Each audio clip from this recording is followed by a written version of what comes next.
Sunday No Huddle is on the road once again. Bret Bielema here with Robert Rosenthal from Minneapolis, and a happy flight home for the Illini. What has gotten into this team, Robert, to win 2 out of 3 games against top 25 ranked teams on the road? It's, not only that, to do it in the first year, it's been a long time since a first-year coach won 2 Big Ten games, let alone 3. I mean, look at what? Ron Turner won 0 Big Ten games. Ron Zook won 0 Big Ten games his first year. Tim Beckman won 0 Big Ten games. Lovey won 2. And this is a 3rd Big Ten win. So to go on the road against number 20 Minnesota, against what was at the time number 7 Penn State, is just hard to comprehend. You just didn't really expect this, especially, when you and I were talking at Virginia, would we have ever expected to be standing here, this far down the line and saying, hey, this is a team that beat Iowa and start talking bowl game? Like, what is, I can't even process that. So how did they get it done today that stood out to you the most? I mean, run the ball, right? Defense was great, but what stood out to you the most in what they were able to do so successfully? What stood out the most was the process of today. That, I have fans that are on my Twitter and just, maybe complaining during the game saying it's so conservative and why just open it up, and Peters is playing well, let him throw it.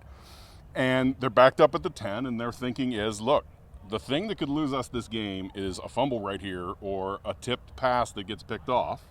We're playing well. We're playing well defensively. We're up 14-0. Until we have to do something offensively, let's do the smart thing every play. And it's a little frustrating, but again, how many Illinois teams have we seen in the past that fumble on the 8 and the other team punches it in?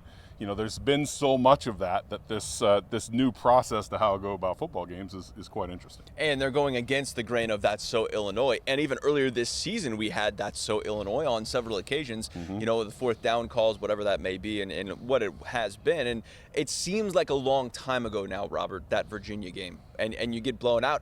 And that's the only game, maybe other than Wisconsin, where, and the score didn't indicate it, obviously, it was worse than 24-0 against Wisconsin. But there's 2 games they've been blown out. Everything else, it's been competitive or a win. Yeah, and that's quite surprising for, what we saw in September. And, you give up 37 points to UTSA, and, you then have that game against Virginia, you're thinking, okay, this is about to fall apart quickly. So to not only not fall apart, to beat 2 ranked teams, that's really, really quite amazing. It really speaks to, when this coaching staff was hired, especially the defensive coaching staff, there were a lot of things said of like, okay, they pulled a defensive coordinator from Missouri, but they also got SMU's co-defensive coordinator to just coach outside linebackers. Andy Boo has been a coordinator before. They got all these guys who had coordinating experience and saying, well, this is a really experienced defensive staff. And I think you're starting to see the fruits of that they have a game plan for what these teams do. I mean, they had a game plan for Rutgers and Maryland and Purdue. They just didn't get enough offense in those games to make it happen. Yeah. But I think we're seeing the fruits of they made some smart defensive coaching hires, and they have, tinkered and assembled it, and they found their rotation, and they're playing really well. And the players certainly credited Ryan Walters after the game here, just saying he puts us in the right positions to succeed. And that's something that maybe we haven't heard a lot of in the last couple of years, is they adjusted number 1, and Walters adjusted what he wanted to do after the Virginia game. And now they continue to tinker, like you said, and put them in positions to succeed. And that showed. This was a really, really good defensive effort. They didn't score a touchdown till the 4th quarter. I mean, that's impressive. Yeah, and had, they were an inch from even stopping that bootleg. I mean, Bielema mentioned in the postgame press conference that he was trying to get a signal to Kirby Joseph because he could tell what they were going to run, and he was going to have Kirby sit on it, and they just couldn't, catch eyes and get that. Had they done that, it would have probably been a shutout. Like how crazy is something like that? So yeah, it's totally different from what fans have expected. I mean, look at the fans in this stadium and just listen to the grumbling today. Listen to the how boos. Can we not? What is this? Why can we not? What's this? Why are we in 3rd and long again? It was just it's flipping the script, and it was interesting. Brandon Peters has certainly flipped his season around. He looks like the quarterback that I think we all thought he could be this season earlier on in the year. What has changed with him? Because he's a confident quarterback right now. Yeah, I think he seems a little freed up, if that's the way to say it. Mentally. Yeah, he just seems like, they had told him going into the Penn State game that Art Sikowski was going to start.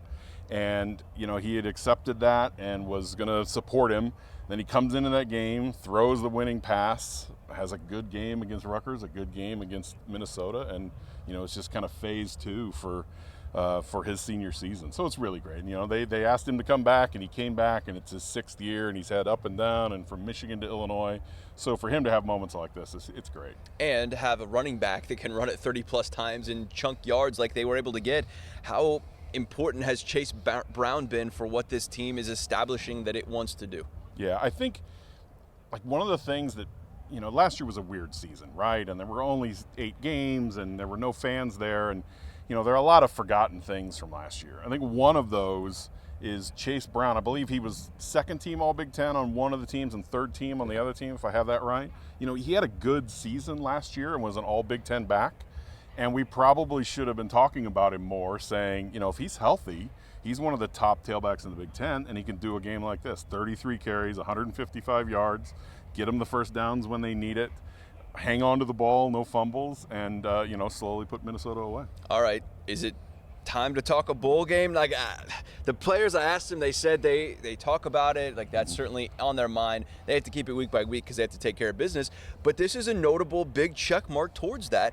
And a 5 still a possibility that they could go to a bowl game at 5. I would probably say not likely, but a possibility. So do you allow yourself to think of that? How do you approach these last 2 games after a bye week? I allow myself to think it because, why not, right? It's been since 2014 since Illinois has beaten Northwestern. So that game has been circled for a while. Northwestern is down this year, and it'll be a game where Illinois is probably favored for first time since, Charlotte probably. So, it's a game that Illinois can win. And if you look at it like that, Illinois should beat Northwestern at home and get the trophy back for the first time in a long time. Then you're at 5-7, and yes, if some 5-7 teams go to bowl games, they would have a shot. And then you could look at Iowa and say it's a pretty good matchup for Illinois. It's similar to this. It's going to be this kind of game. Illinois has proven it can hang in this kind of game. And so if that's the case, then you're looking at Iowa and you're thinking, win this for a bowl. Just think if I would have told you at the Virginia game when Iowa was number 2 in the country at the time. It's if Illinois plays well against Iowa, they could go to a bowl. It's just crazy that the spin that this has taken. And perspective can certainly change, and also a season, and that's why you never give up on a season, right? And Illinois continues to show that they are putting up a fight and putting the fight in Fighting Illini. All right, Robert, thank you. Safe travels back. Marley, that's Sunday No Huddle on location. We'll send it back to you.